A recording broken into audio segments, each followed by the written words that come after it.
അന്തരീക്ഷത്തിലെ കാർബൺ ഡയോക്സൈഡിൻ്റെ അളവെന്ന് പറയുന്നത് 0.037% ഉള്ളൂ. ഈ കാർബണാണ് അന്തരീക്ഷത്തിൽ ഈ കണ്ട പ്രശ്നങ്ങളൊക്കെ ഉണ്ടാക്കുന്നത്. നമ്മൾ പറയാറില്ലേ കാർബൺ ബഹിർഗമനം കുറയ്ക്കാൻ വേണ്ടി രാജ്യങ്ങൾ തമ്മിൽ കരാറുകളിൽ ഒപ്പിടുന്നു. ആഗോളതലത്തിലുള്ള ക്ലൈമറ്റിനെ, കാലാവസ്ഥയെ സ്വാധീനിക്കുന്നതിൽ വലിയ പങ്ക് വഹിക്കുന്നവന്മാരാണ് ഈ പറയുന്ന സ്മോൾ ക്വാണ്ടിറ്റിയിൽ അവൈലബിൾ ആയിരിക്കുന്ന ഈ ഗ്യാസസ് എന്ന് പറയുന്നത്.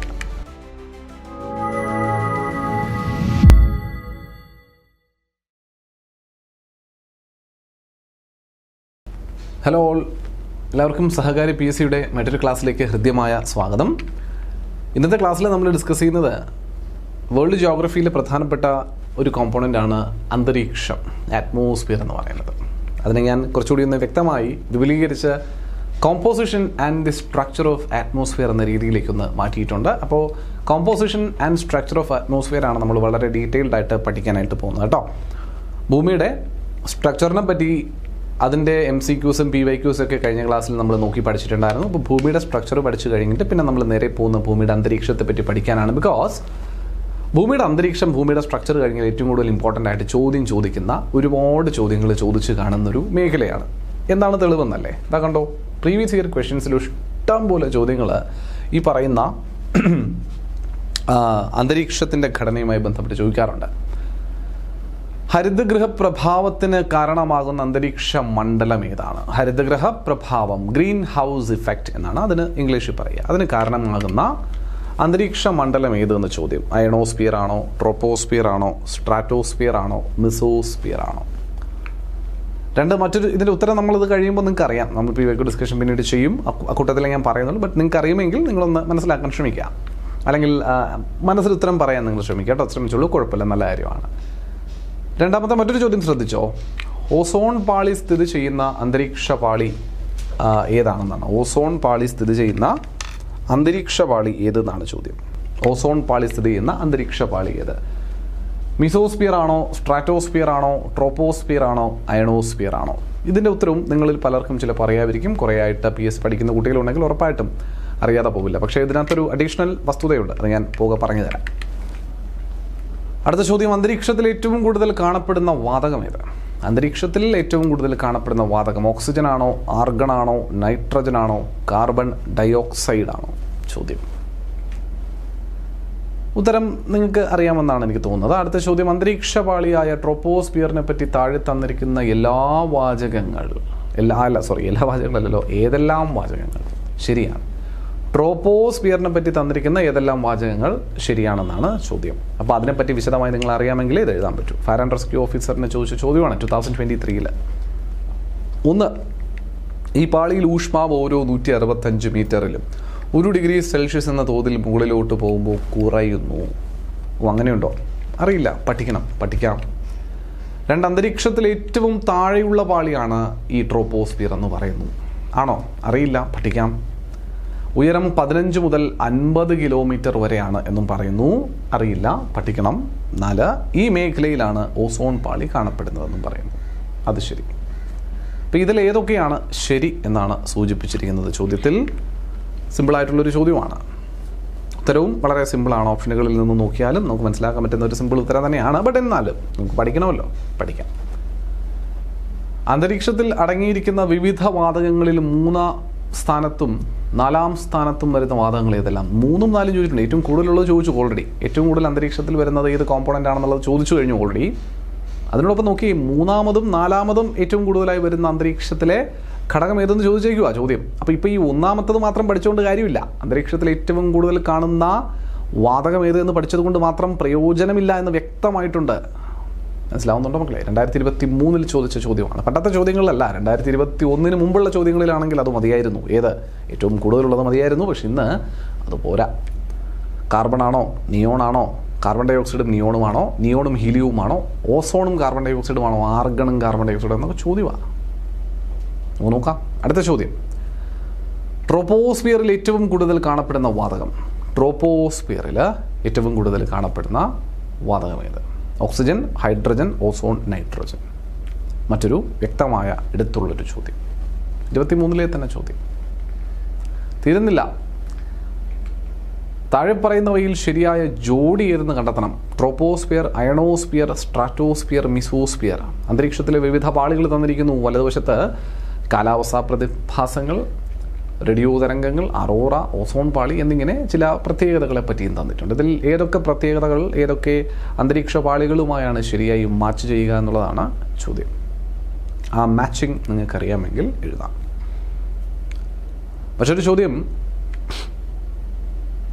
Choose the correct sequential order of the layers of the atmosphere from bottom to top. താഴെ നിന്ന് മുകളിലേക്ക് എന്ന രീതിയിൽ കൃത്യമായ ഓർഡർ SBCID ഡിഗ്രി ലെവലിൽ ചോദിച്ച ചോദ്യം. A stratosphere, troposphere, mesosphere, thermosphere.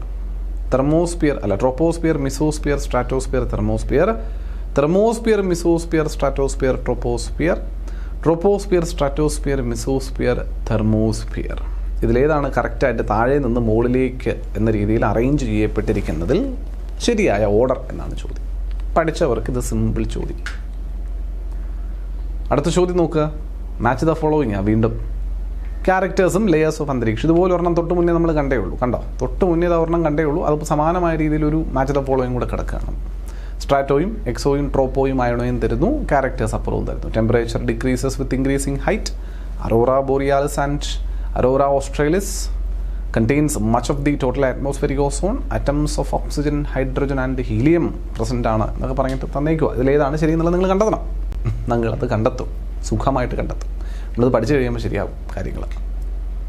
വിവിധ അന്തരീക്ഷ പാളികളുമായി ബന്ധപ്പെട്ട പ്രസ്താവനകളിൽ ചുവടെ നൽകിയിട്ടുള്ളതിൽ ശരിയായ പ്രസ്താവന കണ്ടെത്താനാണ്. മീസോസ്ഫിയർ ഉൽക്കാപതനത്തിൽ നിന്നും ഭൂമിയെ രക്ഷിക്കുന്നു. 2, കാലാവസ്ഥാ പ്രതിഭാസങ്ങൾ ഉണ്ടാക്കുന്നത് ട്രോപ്പോസ്ഫിയറിലാണ്. 3, സ്ട്രാറ്റോസ്ഫിയർ അൾട്രാവയലറ്റ് കിരണങ്ങൾ ഭൂമിയിൽ പതിക്കുന്നതിനെ തടയുന്നു. 4, റേഡിയോ തരംഗങ്ങളെ മിസോസ്ഫിയർ പ്രതിഫലിപ്പിക്കുന്നു. ഇതിലേതൊക്കെയാണ് ശരിയെന്ന് കണ്ടെത്താനാണ് ചോദ്യം. അതും നിങ്ങളെ കൊണ്ട് സാധിക്കും പഠിച്ചു കഴിയുമ്പോൾ. The term troposphere temperature fall refers to what? Thermal loss, adiabatic rate, lapse rate, temperature drop. ഇതിലേതാണ് ട്രോപ്പോസ്ഫിയർ ടെമ്പറേച്ചർ ഫാൾ എന്നതുകൊണ്ട് ഉദ്ദേശിക്കുന്നതെന്നുള്ളതാണ്. സിമ്പിളാണ് ഉത്തരം. മറ്റൊരു ചോദ്യം, താഴെ പറയുന്നവയിൽ തെറ്റായ പ്രസ്താവനകൾ ഏതെല്ലാം? 1, അന്തരീക്ഷത്തിൻ്റെ ഏറ്റവും താഴത്തെ പാളി സ്ട്രാറ്റോസ്ഫിയർ എന്നറിയപ്പെടുന്നു. 2, നൈട്രസ് ഓക്സൈഡ് ഒരു ഹരിതഗൃഹ വാതകമാണ്. ഹരിതഗൃഹ പ്രഭാവം അന്തരീക്ഷത്തിനോടൊപ്പം പഠിക്കേണ്ടതുണ്ടപ്പം. 3, ഗ്രാനൈറ്റ് ഒരു തരം അവസാദ ശിലയാണ്. മിക്സാണ്, ഇതിനകത്ത് ശിലകളും കയറിയിട്ടുണ്ട്.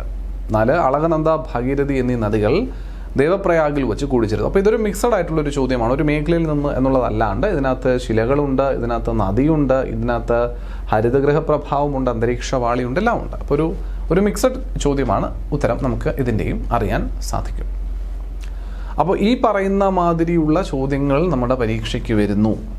കുറച്ച് ഒരു ഉദാഹരണം എന്ന പോലെ കാണിച്ചു എന്നേ ഉള്ളൂ. ഇത്രയൊന്നുമല്ല, ഇതിൽ കൂടുതൽ ചോദ്യങ്ങൾ ഇതുമായി ബന്ധപ്പെട്ട് നിങ്ങൾക്ക് പ്രതീക്ഷിക്കാവുന്നതേയുള്ളൂ.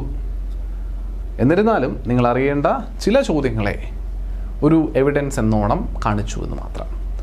അപ്പോൾ അന്തരീക്ഷം എന്ന മേഖല ഈ ലോക ഭൂമിശാസ്ത്രവുമായി ബന്ധപ്പെട്ടിട്ടുള്ള പഠനത്തിൽ എത്രത്തോളം ഇമ്പോർട്ടൻ്റ് ആണ് എന്ന് നിങ്ങൾക്കിപ്പോൾ എന്തായാലും വ്യക്തമായിട്ടുണ്ടാവും. ശരിയല്ലേ മക്കളെ? അപ്പോൾ ഇത് പഠിക്കേണ്ട ആവശ്യകത എത്രത്തോളം ഉണ്ട് എന്നുള്ളത് വളരെ വളരെ വ്യക്തം. അപ്പോൾ നമുക്ക് അന്തരീക്ഷത്തിൻ്റെ ഘടനയെ പറ്റിയിട്ട് വിശദമായി ഒന്ന് പഠിക്കാനായിട്ട് ശ്രമിക്കാം. One of the main component of Earth's independent physical system is the atmosphere. ഒന്നിനെയും കൂസാതെ നിൽക്കുന്ന ഭൂമിയിലെ പല ഘടകങ്ങളിൽ ഒന്ന് ഭൂമിയുടെ അന്തരീക്ഷം തന്നെയാണ്.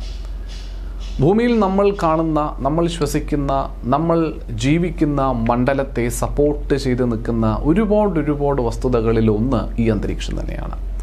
An atmosphere is made up of layers of gases surrounding the planet.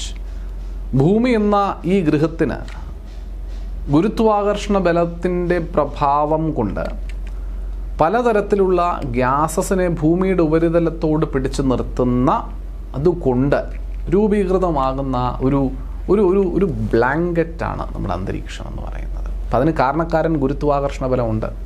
ഇവിടെ ഗ്യാസ് മോളിക്യൂൾസ് ഉണ്ട് എന്നുള്ളത് കൊണ്ടാണ് അവർ ഗുരുത്വാകർഷണ ബലം കൂടി ഉള്ളത് കൊണ്ട് ആ ഗ്യാസ് മോളിക്യൂൾസ് എവിടെ നിൽക്കുന്നത്? ആ അന്തരീക്ഷത്തിൽ തന്നെ നിലനിൽക്കുന്നത് എന്നുള്ളതാണ്. ഗുരുത്വാകർഷണം ഇല്ലായിരുന്നെങ്കിൽ അത് എസ്കേപ്പായി പോയേനെ. ഗ്യാസസ് മാത്രമാണോ? അല്ല. പിന്നെയോ, അന്തരീക്ഷം എന്ന് പറയുന്നത് കേവലം വാതകങ്ങൾ നിറഞ്ഞൊരു മേഖല മാത്രമല്ല.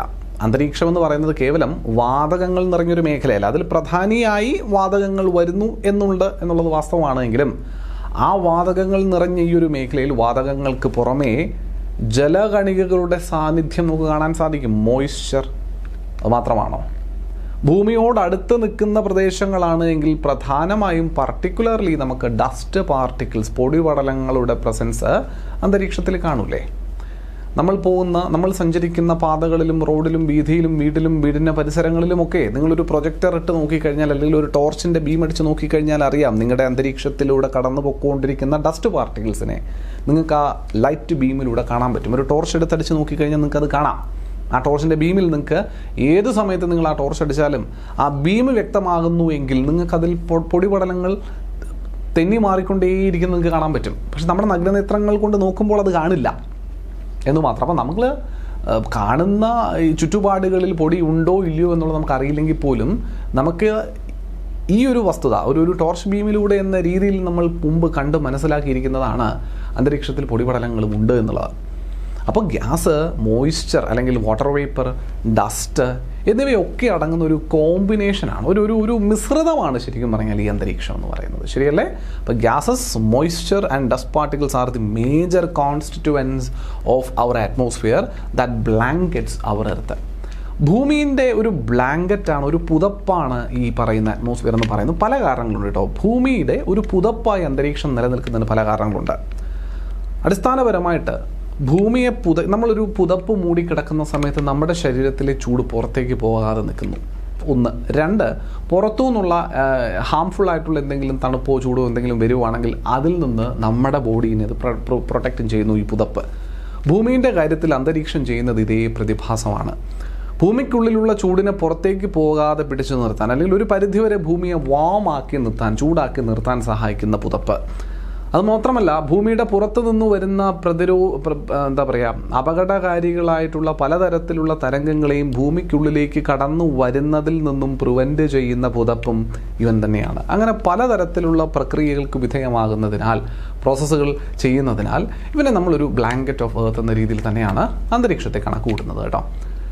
So it is the gravitational attraction of the earth that holds the atmosphere close to the earth. നമ്മൾ ഓൾറെഡി പറഞ്ഞു, ഈ അന്തരീക്ഷം എന്ന് പറയുന്നതിൽ ഗ്യാസ് ഉണ്ട്, മോയ്സ്ചർ ഉണ്ട്, ഡസ്റ്റ് ഉണ്ട്, അതിന് പുറമെ വേറെയും ഒരുപാട് പദാർത്ഥങ്ങളുണ്ട് നമ്മൾ പറഞ്ഞു. ഈ പദാർത്ഥങ്ങളെല്ലാം ഭൂമിയുടെ ഈ മണ്ഡലത്തിനുള്ളിൽ പിടിച്ചു നിർത്തുന്നതിന് കാരണം ഗ്രാവിറ്റി തന്നെയാണ്. കാരണം ഇവർക്കെല്ലാം എന്തുണ്ട്? ഭാരമുണ്ട്, മാസുണ്ട്, പിണ്ഡമുണ്ട്. ഭാരമല്ല, പിണ്ഡം, മാസ്. ശരിയല്ലേ? അപ്പോൾ ഈ മാസുള്ള വസ്തുക്കളാണ് ഇവയെല്ലാം എന്നുള്ളത് കൊണ്ട് തന്നെ ഗുരുത്വാകർഷണ ബലത്തിൻ്റെ ഇൻഫ്ലുവൻസ് ഇവർക്കൊക്കെ കിട്ടുക തന്നെ ചെയ്യും. മാസ് മാറുന്നതനുസരിച്ച് ഗുരുത്വാകർഷണത്തിൻ്റെ ഡിസ്ട്രിബ്യൂഷനിൽ വ്യത്യാസം ഉണ്ടാവും എന്നുള്ളത് നേരാണെങ്കിലും എല്ലാവർക്കും ഗുരുത്വാകർഷണമുണ്ട്. അതാണ് ഭൂമിയുടെ ഉപരിതലത്തിനോടടുത്ത് ഇത്രയും ഈ അന്തരീക്ഷത്തെ പിടിച്ചു നിർത്താനായിട്ട് നമ്മളെ സഹായിക്കുന്നത്. ഈ ഭൂമിയുടെ അന്തരീക്ഷത്തിൽ അപ്പോൾ എന്തൊക്കെ തരത്തിലാണ് ഈ പറയുന്ന ഗ്യാസിൻ്റെയും മറ്റ് ഘടകങ്ങളുടെയും ഒക്കെ കോമ്പോസിഷൻ ഉള്ളത് എന്നുള്ളത് ആദ്യമേ ഒന്ന് മനസ്സിലാക്കിയിരിക്കുക ഇമ്പോർട്ടൻ്റ് ആണ്. The Earth's atmosphere comprises about 78% of nitrogen, 21% of oxygen and 0.9% of argon. അപ്പോൾ ആദ്യം 3 പ്രധാനപ്പെട്ട കോമ്പൗണ്ട് നിങ്ങൾ അങ്ങനെ പഠിക്കും. ഒരു 3 വെച്ചെന്നുള്ള രീതിയിൽ നമുക്ക് പഠിക്കാം. ആദ്യം 3 78% വരുന്ന അന്തരീക്ഷവും അടങ്ങുന്നത് 78% അടങ്ങുന്നത് നൈട്രജനാണ്. 21% ഉണ്ട്, ഏകദേശം 21% ഓക്സിജൻ. 0.9% വരുന്നത് ആർഗണാണ്. ഓക്കെ, അപ്പോൾ 78 നൈട്രജൻ, 21ഓളം 20 പോയിന്റ് സംതിങ് ആണ്, 21ഓളം ഓക്സിജൻ, 0.9 ആർഗൺ, 0.1 മറ്റ് ഗ്യാസസ് ആണ്, അതർ. അപ്പോൾ അതിനകത്താണ് ഈ കാർബൺ ഡൈ ഓക്സൈഡ്, മീഥെയിന്, അങ്ങനത്തെ സാധനങ്ങളെല്ലാം വരിക. The remaining 0.1% of gases include the trace amount of neon, water vapour, carbon dioxide, methane and others. നമുക്ക് നോക്കാം ആരൊക്കെയാണ് വരുന്നതെന്ന്. കൃത്യമായി പറഞ്ഞാൽ ഓക്സിജൻ്റെ അളവ് ഇതാണ് ഞാൻ സൂചിപ്പിച്ചത്. എത്രയുണ്ട്? ഓക്സിജൻ അളവ് 20.9. എത്രയുള്ളത് മക്കളെ? 20.9. കണ്ടോ, 20.95 ഓക്സിജൻ. 78.0 നിങ്ങളുടെ NCERT ടെക്സ്റ്റ് ബുക്കിലെ വാല്യൂ ആ കേട്ടോ. 78.08. കൃത്യമായി പറഞ്ഞാൽ നൈട്രജൻ 78.08, ഓക്സിജൻ 20.95, ആർഗൺ 0.93. ഇപ്പോൾ 1, 2, 3. 4ാം സ്ഥാനത്തുള്ളത് കാർബൺ ഡൈ ഓക്സൈഡ് ആണ്, 0.037 അത്രയേ ഉള്ളൂ. അന്തരീക്ഷത്തിലെ കാർബൺ ഡൈ ഓക്സൈഡിൻ്റെ അളവെന്ന് പറയുന്നത് 0.037% ഉള്ളൂ. ഈ കാർബണാണ് അന്തരീക്ഷത്തിൽ ഈ കണ്ട പ്രശ്നങ്ങളൊക്കെ ഉണ്ടാക്കുന്നത്. നമ്മൾ പറയാറില്ലേ കാർബൺ ബഹിർഗമനം കുറയ്ക്കാൻ വേണ്ടി രാജ്യങ്ങൾ തമ്മിൽ കരാറുകളിൽ ഒപ്പിടുന്നു. നമ്മുടെ എന്താ പറയുക ഇന്ധനങ്ങൾ ഉപയോഗിച്ചോടുന്ന വാഹനങ്ങൾക്ക് പകരം വൈദ്യുത വാഹനങ്ങൾക്ക് വേണ്ടിയിട്ടുള്ള പിന്നെന്താ പറയുക ആഹ്വാനങ്ങൾ ഉണ്ടാകുന്നു എന്നൊക്കെ നമ്മൾ പറയാറുണ്ട്. അപ്പോൾ കാർബൺ വലിയ പ്രശ്നക്കാരനാണെന്ന് പറയാം. അന്തരീക്ഷത്തിൽ ഒരുപാട് കാർബൺ ഉണ്ട് നമ്മൾ വിചാരിക്കരുത്. അന്തരീക്ഷത്തിൽ ഒരുപാട് കാർബൺ അല്ല, അന്തരീക്ഷത്തിലെ കാർബണിൻ്റെ അളവ് 0.037 അത്രേ പാടുള്ളൂ എന്നുള്ളതാണ്. അതിൽ കൂടുന്ന അളവിലേക്ക് പോകുമ്പോൾ അത് കൺട്രോൾ ചെയ്യാൻ വേണ്ടിയിട്ടാണ് ഈ പറയുന്ന എഗ്രിമെൻറ്റുകളും നയങ്ങളും മറ്റു കാര്യങ്ങളൊക്കെ വരുന്നത് എന്നുകൂടി മനസ്സിലാക്കിയിരിക്കുക കേട്ടോ. അപ്പോൾ എന്തായാലും അന്തരീക്ഷത്തിലെ ഘടകം ആയിട്ട് കാർബൺ ഡൈ ഓക്സൈഡ് ഉള്ളത് എത്ര മാത്രമേ ഉള്ളൂ? 0.037 ഉള്ളൂ. കാർബൺ ഡൈ ഓക്സൈഡ് 4ാം സ്ഥാനത്താണ് നിലകൊള്ളുന്നതെന്ന് പഠിച്ചിരിക്കണം. കാർബൺ ഡൈ ഓക്സൈഡ് 4ാം സ്ഥാനത്താണ് അന്തരീക്ഷത്തിൽ നിലകൊള്ളുന്നത്. ഏറ്റവും കൂടുതലുള്ളത് നൈട്രജൻ, രണ്ടാമത് ഓക്സിജൻ, മൂന്നാമത് ആർഗൺ. മൂന്നാമതുള്ളത് ആർഗണാണ്, കാർബൺ ഡൈ ഓക്സൈഡ് അല്ല, ആർഗൺ 4ാമതാണ് കാർബൺ ഡൈ ഓക്സൈഡ്. അത് കഴിഞ്ഞാലോ ഏറ്റവും കൂടുതൽ വരുന്നത് ഓസോണാണ്, O3. ഓസോൺ എന്ന ഗ്യാസ്. ഓസോൺ 0.01% ആണ് വോളിയത്തിൽ കാണുന്നത്. ഓസോൺ 0.01% ആണ്. പിന്നെ വരുന്നത് നിയോൺ ആണ്. 6ാം സ്ഥാനത്ത് വരുന്നത് നിയോൺ 0.002. പിന്നെ ഉള്ളതെല്ലാം ട്രേസ് എമൗണ്ട് ആട്ടോ. ഹീലിയം, ക്രിപ്റ്റോൺ, ഹൈഡ്രജൻ, സെനോൺ എന്നൊക്കെ പറയും. ഹൈഡ്രജൻ എന്ന് പറയുന്നത് 0.00001 2 3 4 0.12345% ആണ്. അതായത് 0.40 ഇട്ടിട്ട് പിന്നെ 5 അത്രയും ശതമാനമേ ഉള്ളൂ ഹൈഡ്രജനൊക്കെ. അപ്പോൾ വളരെ ചുരുക്കമാണ്. നിങ്ങൾ ആദ്യത്തെ 5 പേര് നിങ്ങൾ ഓർത്തിരിക്കുക കേട്ടോ. 5 പേരെന്ന് പറയുമ്പോൾ ഓസോൺ വരെയുള്ളവരെങ്കിലും നിങ്ങൾ ഓർത്തിരിക്കുക. Nitrogen, oxygen, argon. Nitrogen, oxygen, argon, carbon dioxide, ozone. Nitrogen, oxygen, argon, carbon dioxide, ozone. 5ാമത്തത് ഓസോൺ. ഓസോൺ കഴിഞ്ഞാണ് നിയോൺ. 6ാമത് നിയോൺ. 7ാമത് ഹീലിയം. 8ാമത് ക്രിപ്റ്റോൺ. 9 ഹൈഡ്രജൻ. അപ്പോൾ 9ാം സ്ഥാനത്താണ് ഹൈഡ്രജൻ. 10 ക്സെനോൺ. നമ്മൾ 10 എന്ന് റോമൻ ലെറ്ററിൽ എഴുതുന്നത് ഇങ്ങനെയല്ലേ, അതാലോചിച്ച. അപ്പോൾ 10 ക്സെനോൺ, 10 ക്സെനോൺ. അങ്ങനെ ആലോചിക്കാൻ പറ്റും. 10 ക്സെനോൺ ആണെന്ന് പഠിച്ചിരിക്കാൻ ഒരു എളുപ്പവഴി അങ്ങനെ കിട്ടിയിട്ടുണ്ട്. ക്ലിയർ ആണോ മക്കളെ? അന്തരീക്ഷത്തിലെ കോമ്പോസിഷനിൽ വരുന്ന ഗ്യാസുകളിൽ, വാതകങ്ങളിൽ അന്തരീക്ഷത്തിൽ വരുന്നവരാരൊക്കെ എന്നുള്ളതാണ് ഇതിലൂടെ നിങ്ങൾക്ക് മനസ്സിലാക്കാൻ സാധിച്ചിട്ടുള്ളതെന്ന് പ്രതീക്ഷിക്കുന്നു. ക്ലാസിഫിക്കേഷൻ ഓഫ് അറ്റ്മോസ്ഫിയറിക് ഗ്യാസസ് നോക്കാം നമുക്കതിൻ്റെ ഒരു classification. The atmosphere is composed of gases, water vapor and particulate matter. ഈ particulate matterനെയാണ് നമ്മൾ ഡസ്റ്റ് എന്നൊക്കെ നമ്മൾ നേരത്തെ സൂചിപ്പിച്ചത്. Let me change the color. Dust എന്ന് സൂചിപ്പിച്ചത് ഈ particulate matterനെയാണ്. Yes. The atmospheric gases are broadly classified into constant gas, 2 variable gas. പ്രധാനമായിട്ട് ഈ ഗ്യാസസിനെ എങ്ങനെ ഒന്ന് വേർതിരിച്ച് വെക്കാം? കോൺസ്റ്റന്റ് ഗ്യാസ് എന്നും വേരിയബിൾ ഗ്യാസസ് എന്നും പറഞ്ഞിട്ട് നമുക്ക് വേർതിരിക്കാം. ആരാണ് particulate matter? It includes dust particle, salt particles, pollen grains, smoke, soot, volcanic ash, etc.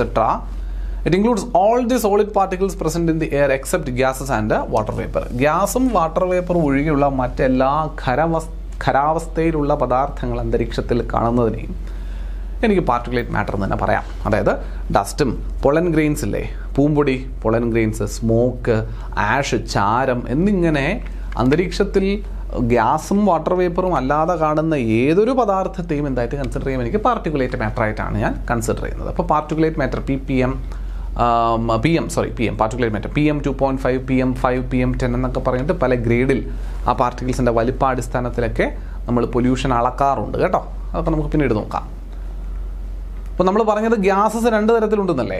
അന്തരീക്ഷത്തിലെ ഗ്യാസസ് 2 തരത്തിലുണ്ട്, കോൺസ്റ്റന്റ് എന്നും വേരിയബിൾ എന്നും പറഞ്ഞ് നമ്മൾ പഠിച്ചതാണ്. എന്നാൽ പിന്നെ നോക്കാം ആരാണ് അതിലെ constant gas. Nitrogen, oxygen and argon. അതായത് നമ്മൾ ഈ പറഞ്ഞ അന്തരീക്ഷത്തിൽ അടങ്ങുന്ന ഗ്യാസസിലെ ആദ്യ 3 ഘടകങ്ങൾ, അല്ലെങ്കിൽ ആദ്യം ഏറ്റവും കൂടുതൽ ഉണ്ടാകുന്ന, അല്ലെങ്കിൽ ഏറ്റവും കൂടുതൽ വരുന്ന 3 പേർ ആരൊക്കെയാ? നൈട്രജനും ഓക്സിജനും ആർഗണും. ആ 3 പേരാണ് പ്രത്യേകിച്ച് നമ്മൾ കോൺസ്റ്റന്റ് ഗ്യാസസ് എന്ന രീതിയിൽ പറയുന്നത്. അതിന് കാരണം എന്താ വെച്ച് കഴിഞ്ഞാൽ ഇവരുടെ കോൺസെൻട്രേഷൻ എന്താ പറയുക, 100 കണക്കിന് വർഷങ്ങളെ സംബന്ധിച്ചുള്ള പരിശോധനകളിലും നമുക്ക് ഇവരുടെ കോൺസെൻട്രേഷനിൽ വലിയ മാറ്റം വരുന്നില്ല. 100 കണക്കിന് എന്നുള്ളത് നമ്മൾ ഇച്ചിരി കയറ്റി പറഞ്ഞതാണ്. എന്നാലും കാര്യമായിട്ട് ഈ പാസ്റ്റ് നമ്മളൊന്ന് പരിശോധിച്ചാൽ ഹിസ്റ്റോറിക്കലി വലിയ വ്യത്യാസമൊന്നും, ചരിത്രം പരിശോധിച്ചാൽ ഇവരുടെ കോമ്പോസിഷൻ ഇല്ല. അതുകൊണ്ട് ഇവന്മാർ കോൺസ്റ്റൻ്റ് ആയിട്ട് നിൽക്കുന്ന ഗ്യാസസ് ആണ് നമ്മൾ കരുതുക. നമ്മുടെ കോമ്പോസിഷനിൽ എന്തില്ല വലിയ മാറ്റമില്ല. നൈട്രജൻ നോക്കിയാൽ ഏറെക്കുറെ അവർ 78% നിൽക്കുക, ഓക്സിജൻ നോക്കിയാൽ ഏറെക്കുറെ അവർ 20-21% നിൽക്കുന്നു, ആർഗൺ അതുപോലെ. അപ്പോൾ ഈ ഒരു ശതമാനത്തിൽ വലിയ വ്യത്യാസമില്ലാതെ തുടരുന്ന ഗ്യാസുകൾ എന്ന പോലെ കൺസിഡർ ചെയ്യുന്നത് കൊണ്ടാണ് ഇവന്മാർക്ക് കോൺസ്റ്റൻറ്റ് ഗ്യാസസ് എന്ന പേര് വരുന്നത്. അപ്പോൾ ആരൊക്കെയാണ് കോൺസ്റ്റൻറ്റ് ഗ്യാസസ് അന്തരീക്ഷത്തിലെ? നൈട്രജനും ഓക്സിജനും ആർഗണും. ആദ്യത്തെ 3 പേര് നിങ്ങൾ ഓർഡർ പഠിച്ചിട്ടുണ്ടെങ്കിൽ ആദ്യത്തെ 3 പേര് are called the constant gases because their concentration has remained almost same in recent history of Earth. ഭൂമിയുടെ ചരിത്രത്തിൽ 100 കണക്കിന് വർഷങ്ങൾ പരിശോധിക്കുമ്പോൾ നമുക്കതിനകത്ത് വ്യതിചലനങ്ങൾ കാണാൻ സാധിക്കുന്നില്ല. നൈട്രജൻ്റെയും ഓക്സിജൻ്റെയും ആർഗൻ്റെയും കാര്യം പരിശോധിക്കുമ്പോൾ nitrogen 78%. It is relatively inert gas produced mainly by volcanic eruptions. Volcanic eruptions മറ്റുമൊക്കെ ആയിട്ട് പ്രധാനമായിട്ട് പ്രൊഡ്യൂസ് ചെയ്യപ്പെട്ടതാണ് ഈ നൈട്രജൻ എന്ന് പറയുന്നത്. 78% വരുന്ന നൈട്രജൻ. ഓക്സിജനോ ഓൾമോസ്റ്റ് 21%. നമ്മൾ പറഞ്ഞു 20.95. Is the second most plentiful gas in the air. Humans and animals take oxygen from air as they breathe. ശരിയല്ലേ? നമുക്കായാലും ആനിമൽസിനായാലും, എന്തിന് പ്ലാന്റ്സിനും കറക്റ്റാണ്. ഹ്യൂമൻസ് ആൻഡ് ആനിമൽസ് മാത്രമല്ല, പ്ലാന്റ്സും ഉണ്ട്. ഹ്യൂമൻസ് എന്ന് പറയുന്നത് ശരിക്കും ആനിമൽസിൽ പെടും. പ്ലാന്റ്സ് ആൻഡ് ആനിമൽസ് എന്ന് പറയുന്നതാണ് കറക്റ്റ്. പ്ലാന്റ്സും ആനിമൽസിനകത്ത് ഹ്യൂമനും പെടുമല്ലോ അല്ലേ? അനിമലിനകത്ത് ഹ്യൂമൻ പെടുമോ? ഇല്ല. Living beings. Plants and animal നമ്മൾ ജനറലി പറയുമ്പോൾ അതിനകത്ത് പെടുത്തും. അപ്പോൾ ജീവജാലങ്ങളും സസ്യജാലങ്ങളും എന്ന് പറയുന്ന കംപ്ലീറ്റ് ആൾക്കാരും, ജീവിക്കുന്ന കംപ്ലീറ്റ് ആൾക്കാരും ശ്വാസത്തിനായി അല്ലെങ്കിൽ ജീവശ്വാസത്തിനായി ഉപയോഗിക്കുന്നത് ഓക്സിജനെ തന്നെയാണ്. ചെടികളും ശ്വസിക്കുന്നത് ഓക്സിജനെ തന്നെയാണ്. മനുഷ്യരും ശ്വസിക്കുന്നത് ഓക്സിജനാണ്. മൃഗങ്ങളും ശ്വസിക്കുന്നത് ഓക്സിജൻ തന്നെയാണ്. അപ്പോൾ പലരും കരുതുന്നത് ഈ ചെടികൾ ശ്വസിക്കുന്നത് കാർബൺ ഡൈ ഓക്സൈഡ് ആണെന്നാണെങ്കിൽ തെറ്റാണ്. ചെടികൾ കാർബൺ ഡൈ ഓക്സൈഡ് വിനിയോഗിക്കാറുണ്ട്. കാർബൺ ഡൈ ഓക്സൈഡ് ചെടികൾ വിനിയോഗിക്കുന്ന സമയത്ത് ഓക്സിജനെ പുറന്തള്ളാറുമുണ്ട്. പക്ഷെ അത് ഫോട്ടോസിന്തസിസ് എന്ന് പറയുന്നൊരു പ്രക്രിയ നടത്തുമ്പോഴാണ്. അതായത് ഗ്രീൻ പ്ലാന്റ്സ് ഫുഡ് പ്രിപ്പയർ ചെയ്യുന്ന പ്രോസസ്സ് ഫോട്ടോസിന്തസിസ്, പ്രകാശ സംശ്ലേഷണം എന്ന് പറയും അല്ലേ? അപ്പോൾ ഈ ഒരു പ്രോസസ്സ് നടക്കുന്ന സമയത്ത് അവർക്ക് ഊർജ്ജത്തിനായി അവർ കാർബൺ ഡൈ ഓക്സൈഡിനെ ആഗിരണം ചെയ്യും. ആ സമയത്ത് ബൈ പ്രോഡക്റ്റ് ആയിട്ട് പുറത്തേക്ക് വരുന്നവൻ ഓക്സിജനാണ്. അപ്പോൾ ഈ ഫോട്ടോസിന്തസിസ് എന്ന പ്രോസസ്സ് ചെയ്യുന്ന സമയം ഒഴികെ പ്ലാന്റ്സ് ബ്രീത്ത് ചെയ്യാനായിട്ട് ഉപയോഗിക്കുന്നത് ആരെ തന്നെയാണ്? ഓക്സിജനെ തന്നെയാണെന്ന് പഠിച്ചിരുന്നോണം. Green plants produce oxygen. നമ്മളിപ്പോൾ പറഞ്ഞു green plants produce oxygen during photosynthesis. In this way oxygen content in the air remains constant. If we cut trees, then this balance get disturbed and it is very active gas. Oxygen വളരെ active ആയിട്ടുള്ള gas. അതുകൊണ്ട് നമുക്കിപ്പോൾ തീ കത്തിക്കാനൊക്കെ പറ്റുന്നത് ഈ oxygen അന്തരീക്ഷത്തിൽ ഉള്ളതുകൊണ്ടാണ്. തീ കത്തിക്കാൻ പറ്റുന്നത് വിറക്, തീ കത്തിക്കാൻ, ഫയർ, ഏതെങ്കിലും ഒരു പ്ലേസ് നമുക്ക് ഫയർ ചെയ്യാൻ പറ്റുക, തീ കത്തിക്കാൻ പറ്റുക എന്ന് പറഞ്ഞു കഴിഞ്ഞാൽ അതിനർത്ഥം ഓക്സിജൻ ഉള്ളതുകൊണ്ട്. ഓക്സിജൻ ഇല്ലെങ്കിൽ തീ കത്തിക്കാൻ പറ്റത്തില്ല. അപ്പോൾ ഓക്സിജൻ ഇതുമായിട്ട് ആക്ടിവേറ്റ് ചെയ്തിട്ടാണ് അല്ലെങ്കിൽ റിയാക്റ്റീവ് ആയിട്ടാണ്. അതുകൊണ്ടാണ് വളരെ ആക്റ്റീവ് ആയിട്ടുള്ള ഒരു ഗ്യാസാണ് നമ്മൾ ഓക്സിജനെ പറയുന്നത്. നൈട്രജൻ മോറോർലെസ് ഇനേർട്ട് ഗ്യാസാണ്. നൈട്രജൻ അങ്ങനെ വലിയ ആക്റ്റീവ് ഒന്നുമല്ല, എല്ലാത്തിനോടും കയറി അങ്ങനെ ഇടപെടുന്ന ഒരു ഗ്യാസ് അല്ല നൈട്രജൻ. ഓക്സിജൻ പക്ഷേ ഒരു ആക്റ്റീവ് ആയിട്ടുള്ളൊരു ഗ്യാസാണെന്ന് കൂടി അറിഞ്ഞിരിക്കുക കേട്ടോ. ആർഗൺ 0.93% വരുന്നത് ഒരു കളർലെസ് ഓർഡർലെസ് ആയിട്ടുള്ള എഗെയിൻ ഒരു ഇനേർട്ട് ഗ്യാസ് ആണ്. നൈട്രജനൊക്കെ പോലെ തന്നെ വലിയ ആക്ടിവിറ്റി ഇല്ലാത്ത ഒരു ആർഗൺ ഒരു ഇനേർട്ട് ഗ്യാസ് കൂടിയാണെന്നുള്ളതാണ്. ഇനിയുള്ളത് വേരിയബിൾ ഗ്യാസസാണ്. എന്താണ് പിന്നെ കോൺസ്റ്റൻറ്റ് ഗ്യാസസ് എന്നുള്ളത് പറഞ്ഞതിൽ നിന്ന് നിങ്ങൾക്ക് വേരിയബിൾ ഗ്യാസ് എന്താണെന്നുള്ള കാര്യം വ്യക്തമായിരിക്കും. എന്താണ്? കോമ്പോസിഷനിൽ കഴിഞ്ഞ പാസ്റ്റ് പരിശോധിക്കുമ്പോൾ വ്യത്യാസങ്ങൾ കണ്ടുവന്ന ഗ്യാസുകളെ ആയിരിക്കണമല്ലോ വേരിയബിൾ ഗ്യാസസ് എന്ന് വിളിച്ചിട്ടുണ്ടാവുക. അതങ്ങനെ തന്നെയാണ്. They are present in small and variable quantities. മാറാവുന്ന ക്വാണ്ടിറ്റികളിലാണ് ഇവ നിൽക്കുക. Carbon dioxide, methane, ozone, water vapour etcetera. They have a great control over the environment and climate change. അത് വാസ്തവമല്ലേ? ആഗോളതലത്തിലുള്ള ക്ലൈമറ്റിനെ, കാലാവസ്ഥയെ സ്വാധീനിക്കുന്നതിൽ വലിയ പങ്ക് വഹിക്കുന്നവന്മാരാണ് ഈ പറയുന്ന സ്മോൾ ക്വാണ്ടിറ്റിയിൽ അവൈലബിൾ ആയിരിക്കുന്ന ഈ ഗ്യാസസ് എന്ന് പറയുന്നത്. Carbon dioxide 0.03. It is the 4th most abundant gas in the atmosphere. പഠിച്ചു. It is a greenhouse gas that increases the temperature of the atmosphere. അന്തരീക്ഷത്തിലെ താപനില ഉയർത്തുന്നതിന് സഹായിക്കുന്ന ഒരു ഗ്രീൻ ഹൗസ് ഗ്യാസ് ആണ് കാർബൺ ഡൈ ഓക്സൈഡ്. അപ്പോൾ എന്താണ് green house effect? അന്തരീക്ഷത്തിലേക്ക് എത്തുന്ന അന്തരീക്ഷത്തിലേക്ക് എത്തുന്ന സൂര്യപ്രകാശത്തെ ഭൂമി ആഗിരണം ചെയ്ത് തിരിച്ച് റിഫ്ലക്റ്റ് ചെയ്യും. അങ്ങനെ തിരിച്ച് റിഫ്ലക്റ്റ് ചെയ്യുന്ന പിന്നെ സൗര കിരണങ്ങൾ, അല്ലെങ്കിൽ അതിനകത്ത് ഹീറ്റും ഉണ്ട് ലൈറ്റും ഉണ്ട്. അപ്പോൾ പ്രത്യേകിച്ച് ഹീറ്റ്, ആ ഹീറ്റ് ഇങ്ങനെ പുറത്തേക്ക് തിരിച്ച് റിഫ്ലക്റ്റ് ചെയ്യുന്ന സമയത്ത് അന്തരീക്ഷത്തിലുള്ള ഗ്യാസും മറ്റ് പൊടിപടലങ്ങളും വാട്ടർ വേപ്പറും എല്ലാം ചേർന്ന് ഈ പറയുന്ന റിഫ്ലക്റ്റ് ചെയ്ത് പോകുന്ന ഹീറ്റിൽ ഒരു പരിധി വരെയുള്ള ഹീറ്റിനെ ഭൂമിയിൽ തന്നെ നിലനിർത്തും. ബാക്കി മാത്രമാണ് റിഫ്ലക്റ്റ് ചെയ്ത് വിടുക പുറത്തോട്ട്. ഇങ്ങനെ ഭൂമിക്കുള്ളിൽ ചൂട് നിലനിർത്താൻ സഹായിക്കുന്നത് ഈ ഗ്രീൻ ഹൗസ് ഇഫക്റ്റ് തന്നെയാണ്, അന്തരീക്ഷത്തിലുള്ള വായു ഘടകങ്ങൾ തന്നെയാണ്. അതൊരു പരിധിയിൽ കൂടിയാൽ അത് ഗ്ലോബൽ വാർമിങ്ങിലേക്ക് പോകും. അതാണ് പ്രശ്നം. ശരിക്കും ഇപ്പോൾ നമ്മൾ ചന്ദ്രനിലോട്ടൊക്കെ പോയി കഴിഞ്ഞാൽ അവിടെ ഈ അന്തരീക്ഷമില്ല. അവിടെ രാത്രി ആയിക്കഴിഞ്ഞാൽ ഫ്രീസിങ് തണുപ്പാണ്, ഒന്നും ചെയ്യാൻ പറ്റാത്ത രീതിയിൽ അതികഠിനമായ തണുപ്പിലേക്ക് പോകും. അല്ലെങ്കിൽ ചന്ദ്രയാൻ 3 ഒക്കെ വിക്ഷേപിച്ചപ്പോഴൊക്കെ അതിനെ ഒരു കുറച്ച് ദിവസത്തേക്ക് നമ്മൾ ഉറക്കിയിട്ടു. ചന്ദ്രയാൻ 3 സെപ്റ്റംബർ 4 ഉറക്കത്തിലേക്ക് പോയ ചന്ദ്രയാൻ 3 സെപ്റ്റംബർ 24 മറ്റുമാണ് വീണ്ടും ഉണർത്താനൊക്കെ ശ്രമിക്കുന്നത്.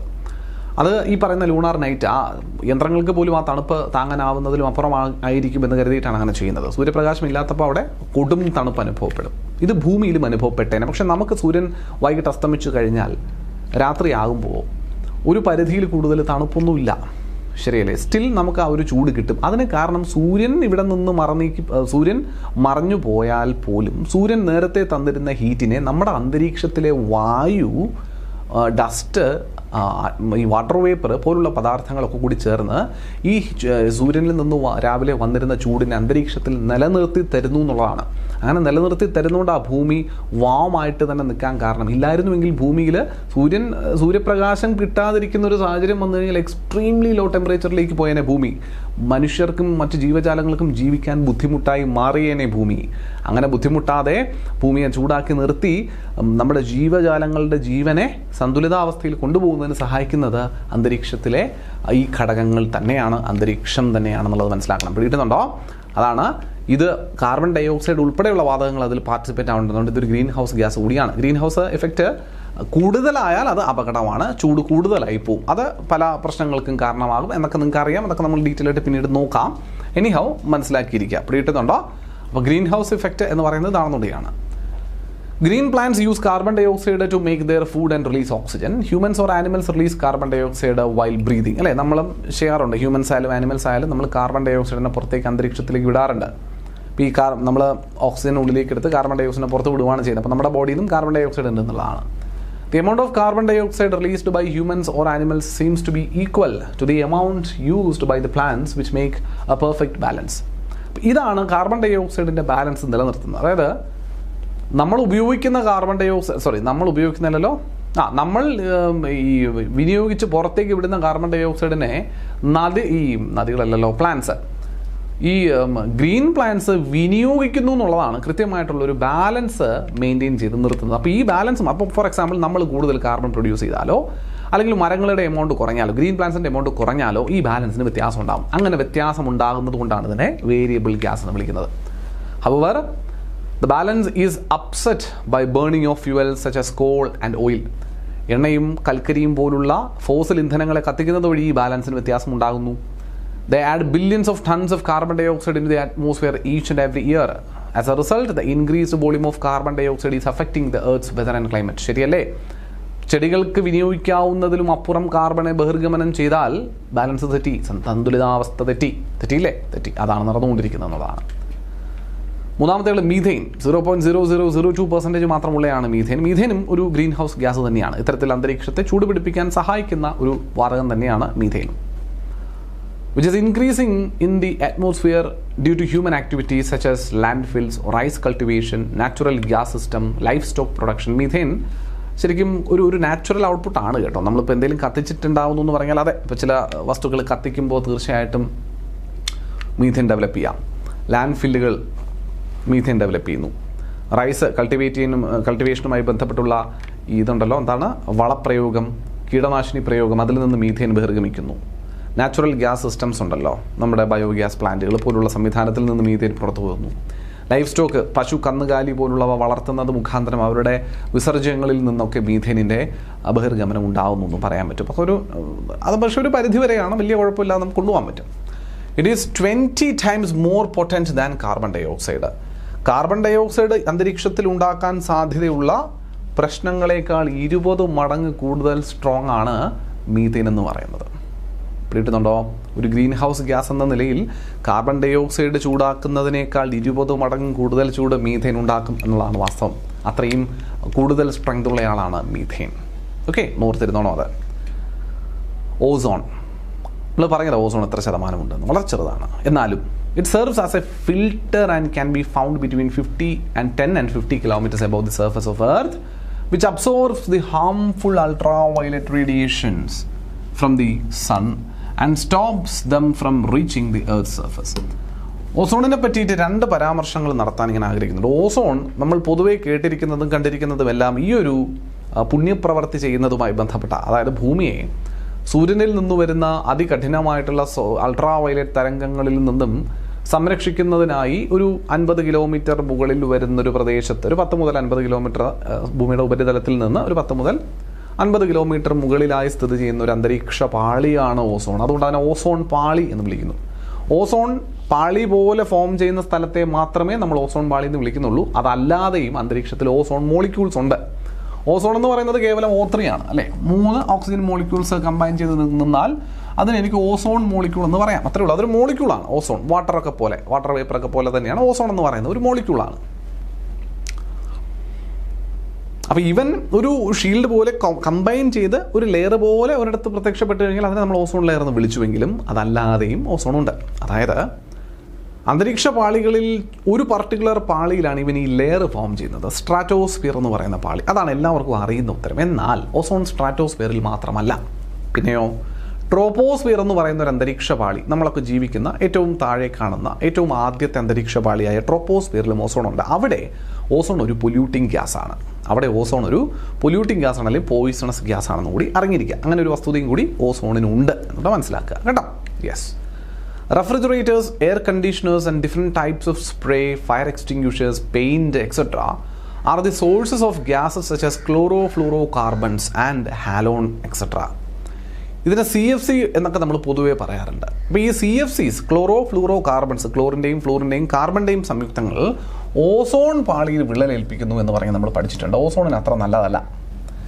Such gases could remain unaltered in the atmosphere for long time. കാരണം ഇവന്മാരെ പെട്ടെന്ന് വിഘടിക്കില്ല. CFCs, ക്ലോറോഫ്ലൂറോകാർബൺസ് അങ്ങനെ ഇങ്ങനെയൊന്നും വിഘടിക്കാതെ ഇങ്ങനെ അന്തരീക്ഷത്തിൽ കിടക്കും, കുറേ കാലം കാണും.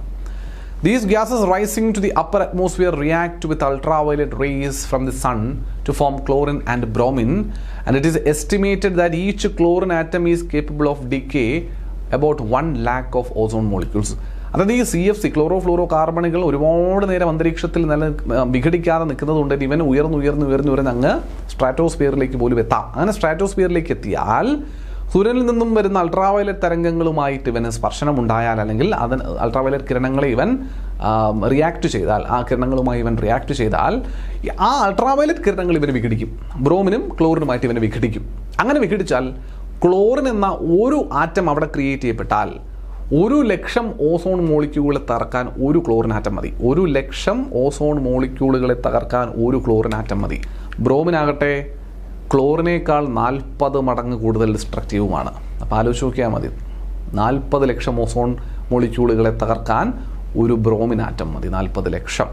അപ്പോൾ എത്രത്തോളം അപകടകാരികളാണ് ഈ ക്ലോറിനും ഫ്ലൂറിനും അങ്ങ് സ്ട്രാറ്റോസ്ഫിയറിലെത്തി അൾട്രാവയലറ്റ് തരംഗവുമായി കൂട്ടിമുട്ടിയാൽ എന്നത് വ്യക്തമല്ലേ?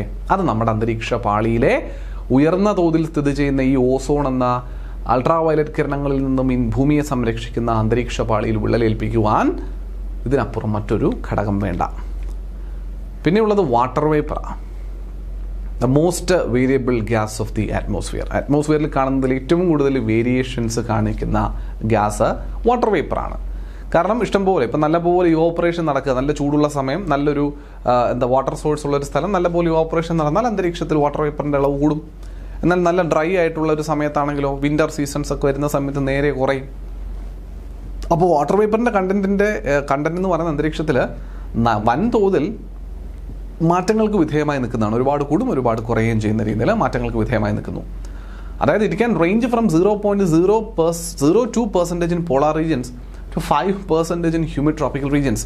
അതായത് ഭൂമിയുടെ പോളാർ റീജിയനുകളിൽ 0.02% മാത്രമാണ് അന്തരീക്ഷത്തിൽ വാട്ടർ വേപ്പറിൻ്റെ കണ്ടന്റ് ഉള്ളതെങ്കിൽ ഇക്വറ്റോറിയൽ റീജിയനുകളിൽ, നമ്മുടെ ട്രോപ്പിക്കൽ റീജിയൻ എന്ന് പറയുമ്പോൾ ഏതാണ്ട് ഇക്വേറ്ററിൻ്റെ അടുത്ത് വരുന്ന റീജിയൻസ്, ഈ മേഖലകളിലെന്ന് പറയുമ്പോൾ ഏകദേശം 5% വരെ എന്ത് വരുന്നു, വാട്ടർ വേപ്പറിൻ്റെ കണ്ടന്റ് അന്തരീക്ഷത്തിൽ കാണും. അപ്പോൾ അന്തരീക്ഷത്തിൽ എല്ലായിടത്തും വാട്ടർ വേപ്പറിൻ്റെ കണ്ടന്റ് ഒരുപോലെ അല്ല എന്നത് വ്യക്തം. It is also A greenhouse gas. അത് പലർക്കും അറിഞ്ഞൂടാ. Water vapour green house gas ആണ്. അതായത് അന്തരീക്ഷത്തിലേക്ക് ഭൂമിയിൽ നിന്നും ഭൗമവികിരണം, ടെറസ്ട്രിയൽ റേഡിയേഷൻ എന്ന പേരിൽ റിഫ്ലക്റ്റ് ചെയ്ത് വരുന്ന റേഡിയേഷൻസ് ഉണ്ടല്ലോ, സൂര്യനിൽ നിന്നും വന്ന ചൂട്. ആദ്യം ഈ സൂര്യനിൽ നിന്നും വന്ന ചൂട് ഭൂമി അബ്സോർബ് ചെയ്യും, എന്നിട്ട് ആ ഭൂമിയാണ് അതിനെ തിരിച്ച് റിഫ്ലക്റ്റ് ചെയ്യുന്നത്. അതിനെയാണ് നമ്മൾ ടെറസ്ട്രിയൽ റേഡിയേഷൻ, ഭൗമവികിരണം എന്ന് വിളിക്കാം. ആ വികിരണങ്ങളെ ആഗിരണം ചെയ്യുന്ന വസ്തുക്കളെയാണ് നമ്മൾ ഗ്രീൻ ഹൗസ് ഗ്യാസസ് എന്ന് പറഞ്ഞത്. കാർബൺ ഡൈ ഓക്സൈഡും മീഥേനും ഒക്കെ അക്കൂട്ടത്തിൽ നമ്മൾ പറഞ്ഞു. അതിൽ ഏറ്റവും പ്രധാനപ്പെട്ടൊരു ഈ ആഗിരണം ചെയ്യുന്നവനാണ് ഈ വാട്ടർ വേപ്പർ എന്ന് പറയുന്നവൻ. ഇവൻ അന്തരീക്ഷത്തിൽ കയറി, നിങ്ങൾ ശ്രദ്ധിച്ചിട്ടില്ലേ, നല്ല മഴമേഘാവൃതമായി നിൽക്കുന്ന സമയത്ത് നല്ല ഉഷ്ണമായിരിക്കും, നല്ല ചൂടായിരിക്കും. കാര്യം ഇതാ, ഈ വാട്ടർ മോളിക്യൂൾ കൂടുതൽ വന്ന് അന്തരീക്ഷം നിൽക്കുമ്പോൾ ഈ ചൂടിന് മുഴുവൻ ഇവൻ അബ്സോർബ് ചെയ്ത് നിർത്തും. മനസ്സിലാവുന്നുണ്ടോ? It absorbs the parts of insolation, അതായത് ഈ സൂര്യൻ്റെ ചൂടിനെ. Water content in the atmosphere is called humidity. അങ്ങനെ അന്തരീക്ഷത്തിൽ കാണുന്ന ഈ ബാഷ്പത്തിൻ്റെ അളവിനെ വിളിക്കുന്ന പേരാണ് ഹ്യൂമിഡിറ്റി. ഹ്യൂമിഡിറ്റി എന്ന് പറഞ്ഞാൽ ആർദ്രത എന്ന് മലയാളത്തിൽ പറയാം. എന്ത് പറയാം? ആർദ്രത. അന്തരീക്ഷത്തിൽ കാണുന്ന വാട്ടർ വേപ്പറിൻ്റെ കണ്ടന്റിനെ വിളിക്കുന്ന പേരാണ് ഹ്യൂമിഡിറ്റി. ഈ ഹ്യൂമിഡിറ്റീനെ ആശ്രയിക്കുന്ന ഘടകങ്ങൾ എന്തൊക്കെയാണ്? ടെമ്പറേച്ചർ ഉണ്ട്, അവൈലബിലിറ്റി ഓഫ് വാട്ടർ ഉണ്ട്, അറ്റ്മോസ്ഫിയറിക് കണ്ടീഷൻസ് ഉണ്ട്. അതായത് കൂടുതൽ ഞാൻ നേരത്തെ സൂചിപ്പിച്ച പോലെ, ഇപ്പോൾ ഒരു നല്ല ചൂടുള്ളൊരു സ്ഥലമാണെന്നുണ്ടെങ്കിൽ ആ സ്ഥലത്ത് കാണുന്ന നീരുറവകളിൽ നിന്നെല്ലാം നല്ലപോലെ എന്ത് സംഭവിക്കും? ഇവോപ്പറേഷൻ സംഭവിക്കും. അന്തരീക്ഷത്തിൽ എന്ത് കൂടും? ഹ്യൂമിഡിറ്റി കൂടും. അപ്പോൾ ടെമ്പറേച്ചർ കൂടിയാൽ ഹ്യൂമിഡിറ്റി കൂടാനുള്ള സാധ്യത കൂടുതലാണ്. അവൈലബിലിറ്റി ഓഫ് വാട്ടർ, തീർച്ചയായിട്ടും കടലിലും ഒരേപോലെ സൂര്യൻ പ്രകാശിക്കുമ്പോൾ കരയിൽ നിന്നാണോ കടലിൽ നിന്നാണോ കൂടുതൽ വെള്ളം കിട്ടുക? സ്വാഭാവികമായിട്ടും കടലിൽ നിന്ന്. അപ്പോൾ കടലുള്ള മേഖലകളിൽ കൂടുതൽ ഹ്യൂമിഡിറ്റി അന്തരീക്ഷത്തിൽ കാണാൻ പറ്റും എന്ന് പറയാൻ പറ്റും. അങ്ങനെ ഒരു കാര്യം. അപ്പോൾ ഇതെല്ലാം ഹ്യൂമിഡിറ്റിനെ ബാധിക്കുന്ന ചില ഘടകങ്ങളുമാണ് എന്നുള്ളത് മനസ്സിലാക്കിയിരിക്കുക. ഇതിനൊക്കെ ഈ പറയുന്ന ഗ്യാസുകളിലെ ആദ്യ 5 പേരെ നമ്മൾ പരിചയപ്പെട്ടതിന് പുറമേ ഡസ്റ്റ് പാർട്ടിക്കിൾസ് അല്ലേ അന്തരീക്ഷത്തിൽ, പാർട്ടിക്കുലേറ്റ് മാറ്ററുകൾ എന്ന രീതിയിൽ നമ്മൾ വിശേഷിപ്പിക്കുന്നത്. The name of the dust particles found in the atmosphere is called aerosols. Dust particle അന്തരീക്ഷത്തിൽ കാണുന്നതിനെ വിളിക്കുന്ന പേരാണ് എയറോസോളുകൾ. The main source of dust particle are desert, lake shore, beach, dry river bed, sea salt, sandy soil, smoke, soot, ash, remnants of burned meteors. ഉൽക്കകൾ, കത്തിക്കരിഞ്ഞ മീറ്റിയോഴ്സ്, ഇതെല്ലാം അന്തരീക്ഷത്തിൽ എന്ത് create ചെയ്യും? Dust create ചെയ്യുന്നുണ്ട്. Dust particles in the atmosphere are usually found close to the Earth's surface. അത് ഞാൻ നേരത്തെയും സൂചിപ്പിച്ചു. ഈ ഡസ്റ്റ് പാർട്ടിക്കിൾസ് പ്രധാനമായും കാണുന്നത് ഭൂമിയുടെ ഉപരിതലത്തോട് അടുത്തുള്ള അന്തരീക്ഷ പാളികളിലാണ്. കാരണം ഭൂമിയിൽ ഏറ്റവും കൂടുതൽ പ്രതിഭാസങ്ങൾ അരങ്ങേറുന്ന പ്രദേശം എന്ന് പറഞ്ഞാൽ തീർച്ചയായിട്ടും ഭൗമോപരിതലമാണ്. ആൾക്കാർ ജീവിക്കുന്നത്, പ്ലാന്റ്സ് ശ്വസിക്കുന്നതും പ്ലാന്റ്സ് ജീവിക്കുന്നതും ആനിമൽസ് ജീവിക്കുന്നതും എല്ലാം ഈ പറയുന്ന ഭൗമോപരിതലത്തിലാണ്. ഒരുപാട് പ്രോസസ്സുകൾ നടക്കുന്നു. ഭൂചലനം, വോൾക്കാനിക് ഇറപ്ഷനൊക്കെ പോലുള്ള ഒരുപാട് പ്രോസസ്സുകൾ നടക്കുന്നത് എല്ലാം ഈ ഭൗമോപരിതലത്തിലാണ്. അപ്പോൾ ഭൂമിയുടെ സർഫസുമായിട്ട് ബന്ധപ്പെട്ട് നടക്കുന്ന ഇത്തരം ഫിനോമിനാസ് എല്ലാം തന്നെയും ഭൂമിയിൽ ഡസ്റ്റ് ഉണ്ടാകുന്നതിന് കാരണമാവുന്നുണ്ട് എന്നുള്ളത് കൊണ്ടാണ് ഭൂമിയുടെ ഉപരിതലത്തോട് അടുത്തുള്ള ലെയറിലായിരിക്കും ഏറ്റവും കൂടുതൽ ഡസ്റ്റ് പാർട്ടിക്കിൾ കാണുക എന്നുള്ള ഒരു ജനറൽ ലോജിക്ക് അവിടെ അപ്ലൈ ചെയ്യാൻ നമുക്ക് പറ്റുന്നത്. It is quite logical in nature. Thermal convection is the process that causes dust particles to reach high altitude in the atmosphere. താപ സംവഹനം, കൺവെക്ഷൻ, ഹീറ്റിനെയാണ് ശരിക്കും താഴത്തെ നിലയിൽ നിന്ന് മോളിക്യൂൾസ് ഇങ്ങനെ മുകളിലേക്ക് പോകുന്നതിനനുസരിച്ച് മുകളിലോട്ടുള്ള സ്ഥലങ്ങൾ മുഴുവൻ ഹീറ്റായിട്ട് മാറും. താഴെയുള്ള ഹീറ്റഡ് ആയിട്ടുള്ള എയർ മോളിക്യൂൾസ് മുകളിലേക്ക് മൂവ് ചെയ്യുന്നതനുസരിച്ച് എന്ത് ചെയ്യും? മുകളിലത്തെ ഭാഗങ്ങളും ഹീറ്റായിട്ട് മാറുന്നു. അതിനാണ് കൺവെക്ഷൻ എന്ന് പറയുന്നത്. പല രീതിയിൽ താപത്തിൻ്റെ ഈ പറയുന്ന ട്രാൻസ്ഫർ നടക്കാം കേട്ടോ. ഹീറ്റ് ഒന്ന് കണ്ടക്ഷനാണ്, അന്തരീക്ഷത്തിൽ തന്നെ നടക്കുന്ന പ്രോസസ്സാണ്. ഒന്ന് കണ്ടക്ഷൻ ഉണ്ട്, 2 കൺവെക്ഷൻ, 3 അഡ്വെക്ഷൻ ഉണ്ട്, അഡ്വെക്ഷൻ, 4 റേഡിയേഷൻ. ഓക്കെ, ഇതിൽ കണ്ടക്ഷൻ എന്ന് പറയുന്നത് ഭൂമിയുടെ സർഫസിൻ്റെ അടുത്ത് നിൽക്കുന്ന പാർട്ടിക്കിൾസ് ഉണ്ടല്ലോ, അത് ഭൂമിയുടെ സർഫസിൽ കിട്ടുന്ന ചൂടിനെ ഭൂമിയുടെ സർഫസ് ചൂടായി കഴിയുമ്പോൾ അതിൽ നിന്ന് ഹീറ്റ് ഇവന്മാരിലേക്ക് ഈ കോണ്ടാക്റ്റ് വഴി തന്നെ ഈ മോളിക്യൂൾസ് ചൂടാവും, ഭൂമിയിൽ ടച്ച് ചെയ്ത് നിൽക്കുന്നത് കൊണ്ട്. ഇത് കണ്ടക്ഷൻ. ഇങ്ങനെ ചൂടായി കഴിഞ്ഞ് ഈ പാർട്ടിക്കിൾസ് എന്ത് ചെയ്യും? പതുക്കെ മുകളിലോട്ട് ലിഫ്റ്റ് ആവും, മുകളിലോട്ട് പോകും. കാരണം ഇവൻ്റെ സാന്ദ്രത കുറയും, ഡെൻസിറ്റി കുറയും. അപ്പോൾ അവന് താഴെ നിൽക്കാൻ പറ്റില്ല, അപ്പോൾ മുകളിലോട്ട് പോകും. അങ്ങനെ മുകളിലോട്ട് പോയി കഴിയുമ്പോൾ ഈ പാർട്ടിക്കിൾസ് മുകളിലെത്തും. ആ മുകളിലത്തെ പ്രതലവും എന്താവും? ഇവിടെ ചൂടാവുമല്ലോ. ഇങ്ങനെ ഹീറ്റ് ട്രാൻസ്ഫർ, മോളിക്യൂൾസിൻ്റെ മൂവ്മെൻറ്റ് കാരണം ഹീറ്റ് ട്രാൻസ്ഫർ ഒരു സ്ഥലത്തു നിന്ന് മറ്റൊരു സ്ഥലത്തേക്ക് പോകുന്നു. 1 എന്ന് പറയുന്ന സ്ഥലത്തു നിന്ന് 2 എന്ന് പറയുന്ന സ്ഥലത്തേക്ക് പോയി ഹീറ്റ് ട്രാൻസ്ഫർ നടന്നു. അതിനെ വിളിക്കുന്ന പേരാണ് കൺവെക്ഷൻ, സംവഹനം. കൺവെക്ഷൻ, സംവഹനം. 3 അഡ്വെക്ഷനാണ്. അഡ്വെക്ഷൻ എന്ന് പറയുമ്പോൾ ഈ ഹീറ്റഡ് പാർട്ടിക്കിൾസിന് ഇവിടെ നിന്ന് മറ്റൊരു ദിശയിലേക്ക് കാറ്റടിച്ചതിനെ സഞ്ചരിച്ച് കൊണ്ടുപോയെന്ന് വെച്ചാൽ ഈ മോളിക്യൂൾസ് അല്ലേ ഇപ്പോൾ ഇവിടെ എത്തി. അതായത് ഹൊറിസോണ്ടൽ മൂവ്മെൻ്റ് ആണ്. ഇത് മുകളിലോട്ട് പോയത് വെർട്ടിക്കൽ മൂവ്മെൻ്റ് അല്ലേ, അത് കൺവെക്ഷൻ. ഇതോ ഹൊറിസോണ്ടൽ മൂവ്മെൻറ്റാണ്. ഒരിടത്തുനിന്ന് കാറ്റോ മറ്റോ അടിച്ച് ചൂടുള്ള മോളിക്യൂളുകളെ ഒരിടത്തുനിന്ന് മറ്റൊരിടത്തേക്ക് ഹൊറിസോണ്ടലി മൂവ് ചെയ്ത് എത്തിച്ചു കഴിഞ്ഞാൽ അതിന് വിളിക്കുന്ന പേര് അഡ്വെക്ഷൻ. അങ്ങനെ ആയാലും ഇവിടെ ചൂടായല്ലോ, അഡ്വെക്ഷൻ. 3 റേഡിയേഷൻ. റേഡിയേഷൻ എന്ന് പറയുന്നത് നേരിട്ട് ഈ പറയുന്ന അന്തരീക്ഷത്തിൽ നിന്ന് ഭൂമിയുടെ ഉപരിതല സർഫസിൽ നിന്ന് റേഡിയേറ്റ് ചെയ്യുന്ന മാധ്യമത്തിൻ്റെ ഒന്നും ആവശ്യമില്ലാതെ ഹീറ്റ് ട്രാൻസ്ഫർ ചെയ്യപ്പെടുന്ന പ്രോസസ്സിനെയാണ് നമ്മൾ റേഡിയേഷൻ അല്ലെങ്കിൽ വികിരണം എന്ന രീതിയിൽ വിളിക്കുക. അപ്പോൾ ഈ പറയുന്ന 4 മാധ്യമങ്ങൾ ഉപയോഗിച്ച് അല്ലെങ്കിൽ 4 മെത്തേഡ് ഉപയോഗിച്ച് നമ്മുടെ ഭൂമിയുടെ അന്തരീക്ഷം ചൂട് പിടിക്കാറുണ്ട് എന്നുള്ളത് മനസ്സിലാക്കി ഇരിക്കുക. Dust particles play a key role in the formation of clouds. Clouds form ചെയ്യുന്നതിന് ഡസ്റ്റ് പാർട്ടിക്കിൾസ് ഒരു വലിയ പങ്ക് വഹിക്കാറുണ്ട്. വാട്ടർ മോളിക്യൂൾസിനെ കൂട്ടത്തിൽ അടുപ്പിച്ച് പിടിച്ച് നിർത്താൻ വേണ്ടി ഡസ്റ്റ് പാർട്ടിക്കിൾസ് സഹായിക്കാറുണ്ട്. ക്ലൗഡ്സ് അങ്ങനെ ഫോം ചെയ്യുന്നു. As the fine dust particles in the atmosphere help in cloud formation they are called condensation nuclear. കാരണം ഒരു ഡസ്റ്റ് പാർട്ടിക്കിളിനെ ചുറ്റിയിട്ടായിരിക്കും ഓരോ വാട്ടർ മോളിക്യൂൾസ് വന്ന് അറ്റാച്ച് ചെയ്ത് നിൽക്കുക. മനസ്സിലാവുന്നുണ്ടോ? ഈ ഡസ്റ്റ് പാർട്ടിക്കിൾ ഈ പറയുന്ന വാട്ടർ മോളിക്യൂൾസ് ഇങ്ങനെ ക്ലബ് ചെയ്ത് കൂടിയാണ് ഒരു ക്ലൗഡ് ഉണ്ടാവുന്നത്. ഈ ക്ലൗഡിന് പിന്നീട് കണ്ടൻസേഷൻ സംഭവിച്ചിട്ടല്ലേ മഴയൊക്കെ ഉണ്ടാവുന്നത്. അപ്പം അതുകൊണ്ട് ഈ ഡസ്റ്റ് പാർട്ടിക്കിളാണ് ഈ കണ്ടൻസേഷന് കാരണക്കാരനായ മൂലകാരണം എന്നുള്ളത് കൊണ്ട് ഡസ്റ്റ് പാർട്ടിക്കിൾ എന്തെന്ന് നമ്മൾ വിളിക്കും? കണ്ടൻസേഷൻ ന്യൂക്ലിയായി എന്ന് നമ്മൾ വിളിക്കുന്നു. പിടികിട്ടുന്നുണ്ടോ? കണ്ടൻസേഷൻ ന്യൂക്ലിയായി എന്ന് നമ്മൾ വിളിക്കുന്നു. അപ്പോൾ ആരെയാണ് കണ്ടൻസേഷൻ ന്യൂക്ലിയ എന്ന് വിളിക്കുന്നത്? അന്തരീക്ഷത്തിലെ ഡസ്റ്റ് പാർട്ടിക്കിൾസ് വിച്ച് ക്രിയേറ്റ്സ് അല്ലെങ്കിൽ which helps in the formation of clouds. മനസ്സിലാവുന്നുണ്ടോ? അന്തരീക്ഷത്തിൽ ക്ലൗഡ് ഫോം ചെയ്യുന്ന, മേഘങ്ങളെ ഫോം ചെയ്യിക്കുന്ന ഡസ്റ്റ് പാർട്ടിക്കിളുകളെ വിശേഷിപ്പിക്കുന്ന അല്ലെങ്കിൽ വിളിക്കുന്ന പേരാണ് കണ്ടൻസേഷൻ ന്യൂക്ലിയായി. Gases such as carbon dioxide, methane, ozone, പിന്നെ etcetera and water vapour present in the atmosphere absorb the terrestrial radiations and retain the temperature of the atmosphere. അത് നമ്മൾ already സൂചിപ്പിച്ചു. ഭൂമിയിലെ എത്തുന്ന റേഡിയേഷനെ നമ്മൾ വിളിക്കുന്ന പേര് ഇൻസൊലേഷൻ എന്നാണേ. എന്താ വിളിക്കുക? ഇൻസൊലേഷൻ. നമ്മൾ ക്ലൈമറ്റ് പഠിക്കുമ്പോൾ കുറച്ചുകൂടി ഡീറ്റെയിൽ ആയിട്ട് ഞാൻ പറഞ്ഞുതരാം. ക്ലൈമറ്റ് പഠിക്കും, എന്തായാലും മനസ്സിലാക്കിയിരിക്കും. ഇത് ഇൻസൊലേഷൻ. സൂര്യനിൽ നിന്നും വരുന്ന ഹീറ്റിനെ നമ്മൾ വിളിക്കുന്ന പേരാണ് സോളാർ ഇൻസുലേഷൻ അല്ലെങ്കിൽ ഇൻസൊലേഷൻ. അത് ഭൂമി അബ്സോർബ് ചെയ്യും ആദ്യം. ആ ഭൂമി അബ്സോർബ് ചെയ്ത സാധനത്തിനെ ഭൂമി തിരിച്ച് ഭൂമിയിൽ നിന്ന് റിഫ്ലക്റ്റ് ചെയ്യും. അതിനെയാണ് നമ്മൾ എന്ത് വിളിക്കുന്നത്? ടെറസ്ട്രിയൽ റേഡിയേഷൻ എന്ന് വിളിക്കുന്നത്. എന്ത് വിളിക്കുന്നത്? Terrestrial radiation. ഭൗമ വികിരണം എന്ന് മലയാളത്തിൽ പറയും. ഇത് പറയും ഭൗമ വികിരണം എന്ന് മലയാളത്തിൽ പറയും ടെറസ്ട്രിയൽ റേഡിയേഷൻ. ഈ റേഡിയേറ്റ് ചെയ്യുന്ന ആളെയാണ് നമ്മൾ പറഞ്ഞില്ല അന്തരീക്ഷത്തിലെ പാർട്ടിക്കിൾസ് എല്ലാം കൂടി പിടിച്ചു നിർത്തി ഭൂമിയുടെ സർഫസിനെ ചൂടാക്കുന്നതെന്ന് പറയാം. സർഫസ് അല്ലല്ലോ, അന്തരീക്ഷത്തിനെ ചൂടാക്കുന്നതെന്ന് പറയുന്നത്. This phenomenon is called greenhouse effect. അങ്ങനെ അന്തരീക്ഷത്തെ ചൂടാക്കുന്ന ഈ ഫിനോമിനൻ വിളിക്കുന്ന പേരാണ് ഗ്രീൻ ഹൗസ്. അപ്പം നമുക്ക് ഗ്രീൻ ഹൗസ് ഇഫക്റ്റ് എസെൻഷ്യലാണ്, വേണം. മനസ്സിലായി? നമ്മളെപ്പോഴും ഗ്രീൻ ഹൗസ് ഇഫക്റ്റിനെ ഒരു വില്ലനായിട്ടാണ് കാണുന്നത്. തെറ്റാണ്. ഗ്രീൻ ഹൗസ് ഇഫക്റ്റ് ആവശ്യമുള്ളൊരു സാധനമാണ്. ഗ്രീൻ ഹൗസ് ഇഫക്റ്റ് ഉള്ളതുകൊണ്ടാണ് നമുക്ക് ജീവിക്കാൻ പറ്റുന്നത്. ഭൂമിയിൽ സമാധാനമായി സുഖകരമായി ജീവിക്കാൻ പറ്റുന്നത് ഗ്രീൻ ഹൗസ് ഇഫക്റ്റ് ഉള്ളതുകൊണ്ട് തന്നെയാണ്. പക്ഷെ അതൊരു പരിധി കടന്നു കഴിഞ്ഞാൽ അത് അപകടമാണ് എന്നുള്ളതാണ് വാസ്തവം. ക്ലിയർ ആണോ മക്കളെ? സെറ്റ്.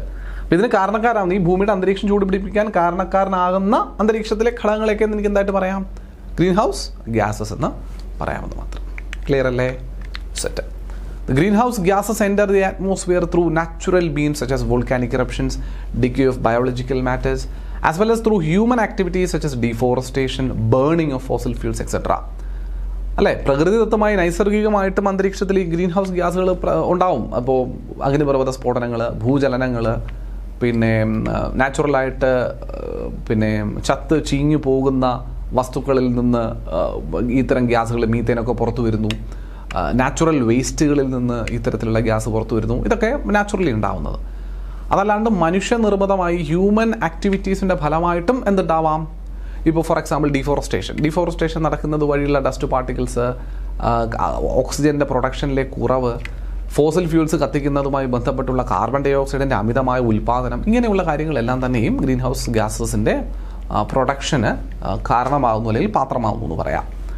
Okay, yes. അപ്പോൾ എന്താണ് ഗ്രീൻ ഹൗസ് ഇഫക്റ്റ് എന്നാണ് എഴുതിയിരിക്കുന്നത്. അത് ഓൾറെഡി നമ്മൾ പറഞ്ഞതാണ്.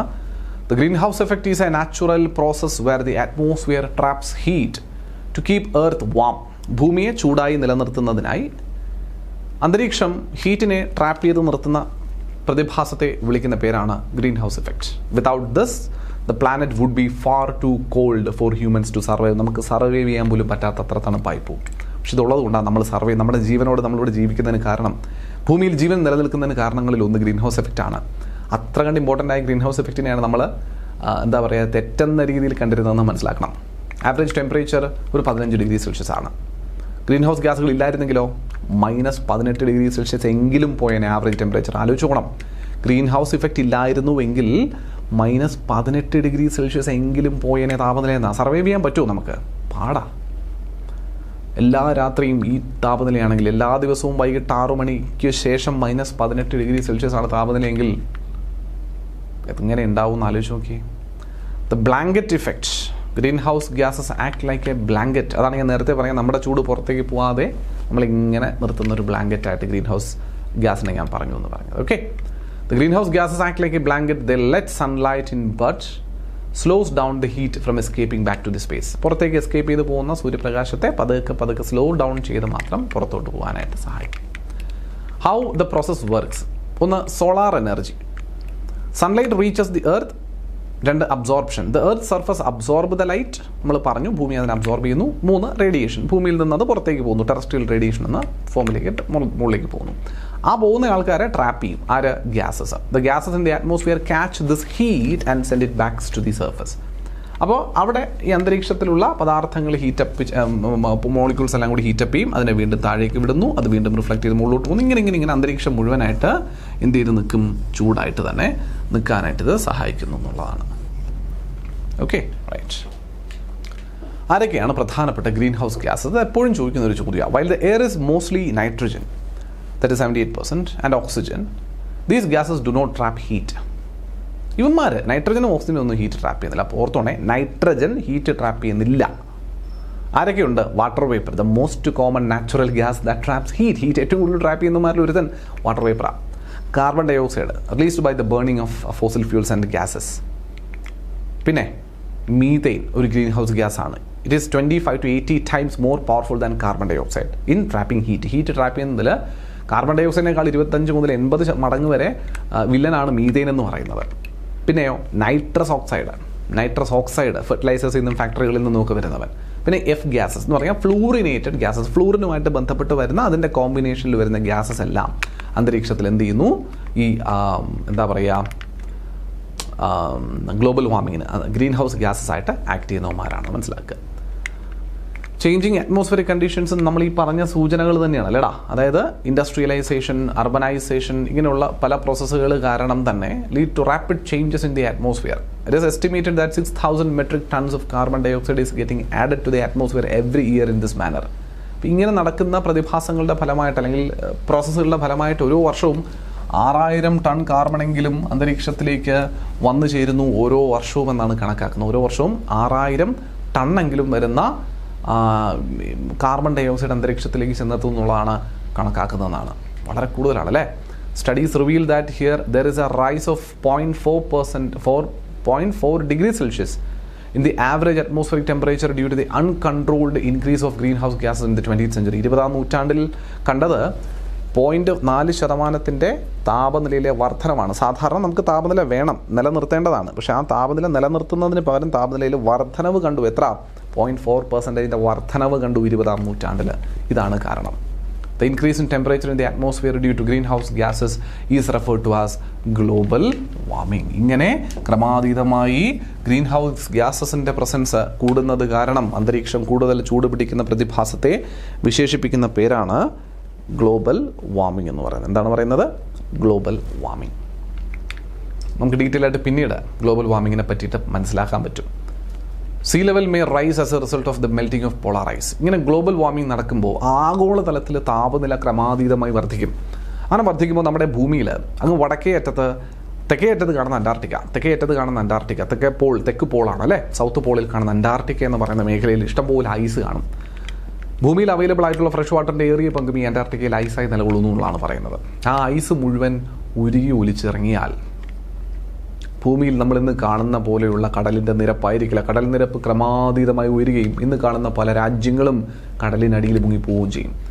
അതുമാത്രമല്ല, ഗ്ലോബലി ഉണ്ടാകുന്ന ക്ലൈമറ്റിൻ്റെ ഫിനോമിനാസ് കംപ്ലീറ്റ് മാറും. ഓഷൻ കറൻസ്, സമുദ്രജല പ്രവാഹങ്ങളിൽ വ്യത്യാസം ഉണ്ടാവും. കാരണം ഈ ലവണജലമാണ് സമുദ്രത്തിലെന്നറിയാമല്ലോ. പോളാർ ഐസ് ക്യാപ്പ് എന്ന് പറയുന്നത് ഫ്രഷ് വാട്ടറുമാണ്.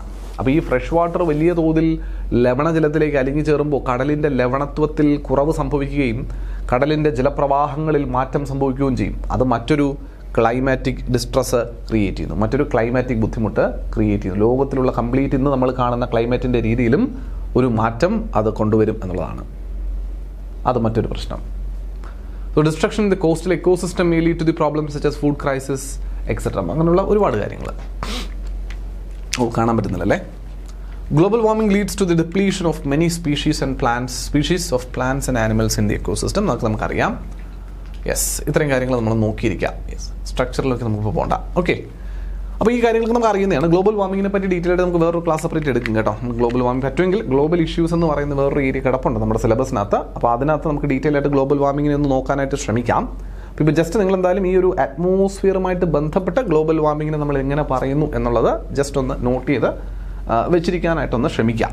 ഓക്കെ, അതുമാത്രമാണ് നമ്മളിവിടെ സൂചിപ്പിക്കുന്നത്. ബാക്കി ഡീറ്റെയിൽ ആയിട്ട് നമുക്ക് പിന്നീട് നോക്കാം കേട്ടോ.